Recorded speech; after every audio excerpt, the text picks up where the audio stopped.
Assalamualaikum warahmatullahi wabarakatuh. Perkenalkan, nama saya Disti Wulandari dengan NIM C1 C0200096 dari kelas R10 Akuntansi. Pada video kali ini, saya akan menjelaskan materi ke-9 pada mata kuliah perpajakan 2, yaitu mengenai PPh orang pribadi. Yang pertama yaitu pengertian PPh orang pribadi. Pajak penghasilan orang pribadi adalah pajak yang dikenakan terhadap subjek pajak orang pribadi yang terdapat dalam subjek pajak ialah orang yang bebas bertempat tinggal baik dalam negeri maupun luar negeri. Kemudian subjek pajak penghasilan orang pribadi itu ada dua. Yang pertama itu subjek pajak penghasilan pribadi dalam negeri. Adapun beberapa kriteria yang terdapat pada subjek pajak pribadi dalam negeri adalah sebagai berikut. Yang pertama, subjek pajak pribadi ini dikenakan bagi orang yang bertempat tinggal atau menetap di Indonesia. 2. Orang pribadi tersebut berada di Indonesia lebih dari 183 hari dan dalam jangka waktu 12 bulan. 3. Subjek pajak dalam negeri termasuk pada orang pribadi yang dalam suatu tahun pajak berada di Indonesia dan mempunyai niat untuk bertempat tinggal di Indonesia. Subjek pajak yang kedua yaitu subjek pajak penghasilan pribadi luar negeri. Selain pajak pribadi dalam negeri, adapun terdapat beberapa kriteria yang subjek pajak pribadi luar negeri ini adalah sebagai berikut. Yang pertama, subjek pajak ini dikenakan bagi orang pribadi yang tidak bertempat tinggal di Indonesia. 2. Orang pribadi yang sudah tidak lagi tinggal di Indonesia lebih dari 183 hari dalam jangka waktu 12 bulan atau 1 tahun. 3. Warga negara Indonesia yang berada di luar Indonesia lebih dari 183 hari dan dalam jangka waktu 12 bulan serta memenuhi persyaratan yang sudah ditentukan. Kemudian objek PPh orang pribadi. Adapun beberapa jenis objek pajak penghasilan orang pribadi berdasarkan pasal 4 ayat 1 UU PPh nomor 36 tahun 2008 yaitu sebagai berikut. Yang pertama, penghasilan dari pekerjaan. Penghasilan dari pekerjaan objek pajak orang pribadi ini meliputi yang pertama penggantian atau imbalan. Hal ini berkaitan dengan pekerjaan atau jasa yang diterima atau diperoleh dari gaji, upah, komisi, tunjangan honorarium, bonus, atau imbalan dalam bentuk lainnya. 2. Penghasilan dari usaha atau pekerjaan bebas. 3. Hadiah. Hadiah ini dapat diperoleh dari pekerjaan atau kegiatan dan penghargaan. Selanjutnya yaitu penghasilan dari modal atau investasi. Penghasilan yang terdapat pada objek pajak penghasilan pribadi yaitu yang pertama keuntungan. Keuntungan ini diperoleh dari adanya penjualan atau karena pengalihan harta. Yang kedua dividen. Dividen dengan nama dan dalam bentuk apapun termasuk dividen perusahaan asuransi kepada pemegang polis dan juga pembagian laba dari sisa hasil usaha koperasi. Yang ketiga sewa. Sewa dan penghasilan lain sehubungan dengan penggunaan harta. Yang keempat bunga. Hal ini termasuk pada premium, diskonto dan juga imbalan karena jaminan pengembalian utang. Kemudian royalti, imbalan atas penggunaan hak.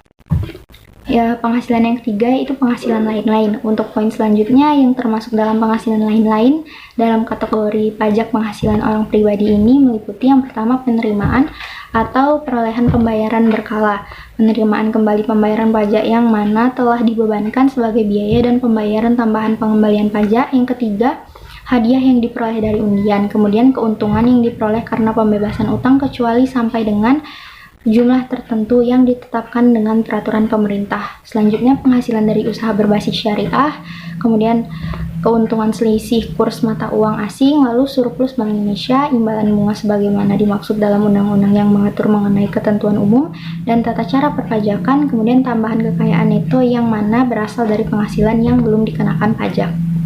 Selanjutnya tarif PPh orang pribadi yaitu untuk penghasilan sampai dengan 50 juta tarif pajaknya 5%, untuk penghasilan 50 juta hingga 250 juta tarif pajaknya 10%, kemudian untuk penghasilan 250 juta hingga 500 juta tarif pajaknya 25%, kemudian untuk penghasilan di atas 500 juta tarif pajaknya 30%. Kemudian norma perhitungan PPh orang pribadi. Yang pertama yang boleh menggunakan NPPM yaitu WPOP yang melakukan kegiatan usaha atau pekerjaan bebas yang peredaran brutonya dalam 1 tahun kurang dari 4.800.000.000 rupiah. Boleh menghitung penghasilan neto dengan menggunakan norma penghitungan penghasilan neto dengan syarat memberitahukan kepada Direktur Jenderal Pajak dalam jangka waktu 3 bulan pertama dari tahun pajak yang bersangkutan. Kemudian WPOP yang tidak memberitahukan kepada Direktur Jenderal Pajak untuk menghitung penghasilan neto dengan menggunakan norma penghitungan penghasilan neto dianggap memilih menyelenggarakan pembukuan.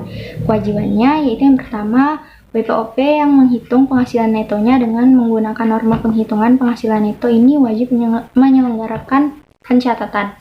Tahun pajak adalah jangka waktu 1 tahun kalender kecuali bila WP menggunakan tahun buku yang tidak sama dengan tahun kalender. Yang kedua, dalam hal terhadap WP badan atau WPOP yang melakukan kegiatan usaha atau pekerjaan bebas dilakukan pemeriksaan sebagaimana diatur dalam UU KUP. Ternyata wajib pajak orang pribadi atau badan tersebut tidak sepenuhnya menyelenggarakan pembukuan atau tidak bersedia memperlihatkan pembukuan atau pencatatan atau bukti-bukti pendukungnya. Penghasilan netonya dihitung dengan menggunakan norma penghitungan penghasilan neto. Yang ketiga, pemberitahuan penggunaan NPPM dianggap disetujui.